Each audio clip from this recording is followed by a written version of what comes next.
नमस्कार, जय श्री कृष्णा। आज मैं श्रीमद् भागवत गीता के 10वें अध्याय का महात्म्य आरंभ कर रही हूँ। भगवान शिव जी कहते हैं, हे पार्वती, अब तुम 10वें अध्याय की महात्म्य की परम पावन कथा सुनो, जो स्वर्ग रूपी दुर्ग में जाने के लिए सुंदर सोपान और प्रभाव की चरम सीमा है। काशीपुरी में धीर बुद्धि नाम से विख्यात एक ब्राह्मण था, जो मुझ में प्रिय नदी के समान भक्ति रखता था। वह पावन कीर्ति के आचरण में तत्पर रहने वाला, शांत चित्त और हिंसा, कठोरता एवं दुस्साहस से दूर रहने वाला था। जितेंद्रिय होने के कारण वह निवृत्त मार्ग से ही स्थित रहता था। उसने वेदी रूपी समुद्र पार पा लिया था। वह संपूर्ण शास्त्रों के तत्पर ज्ञाता था।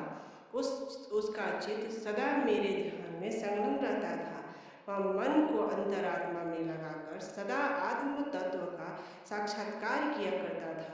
अतः जब वह चलने लगता, तब मैं प्रेमवश उसके पीछे दौड़ कर उसे हाथ का सहारा देता था। यह देखकर मेरे पार्षद ने पूछा, भगवान, इस प्रकार भला किसने आपका दर्शन किया होगा?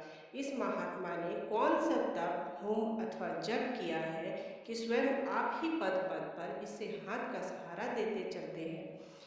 पार्षद के प्रश्न का उत्तर देते हुए मैंने इस प्रकार कहा कि एक समय की बात है, कैलाश पर्वत के पार्श्व भाग में पुन्नाग वन के भीतर चंद्रमा की अमृतमयी किरणें धुली हुई भूमि में एक वेदी का आश्रय लेकर मैं बैठा हुआ था।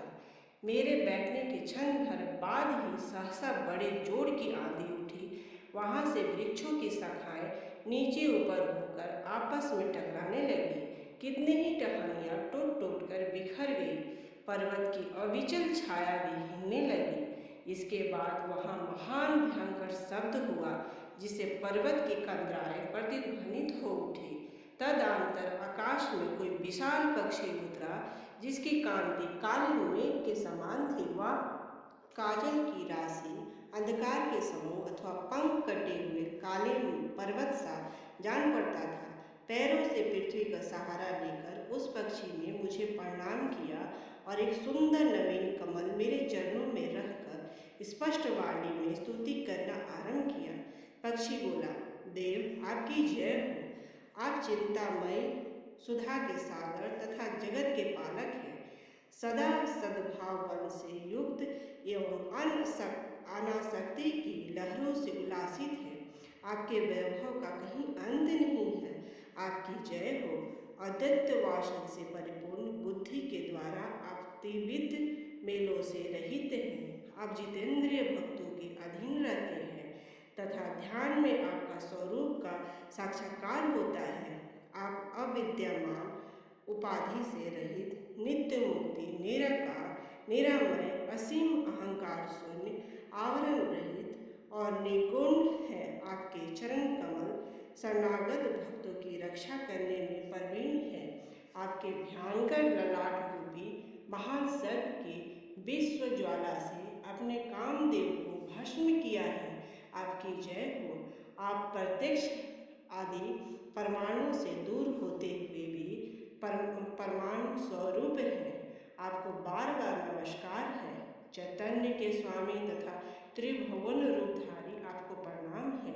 मैं श्रेष्ठ योगियों द्वारा चुंबित आपके उन चरण कमलों की वंदना करता हूँ, जो अपार भव पाप से समुद्र से पार उतरने में अद्भुत शक्तिशाली है। महादेव, साक्षात बृहस्पति भी आपकी स्तुति करने की दृष्टा नहीं कर सकते। सहस्त्र मुख वाले नागराज शेष भी इतने चतुर नहीं हैं कि वे आपके गुणों का वर्णन कर सकें। फिर मेरे जैसे छोटी बुद्धि वाले पक्षी की तो बिसात ही क्या। धन्यवाद। इससे आगे का अगले भाग में प्रस्तुत करूंगी। तब तक के लिए जय श्री कृष्णा।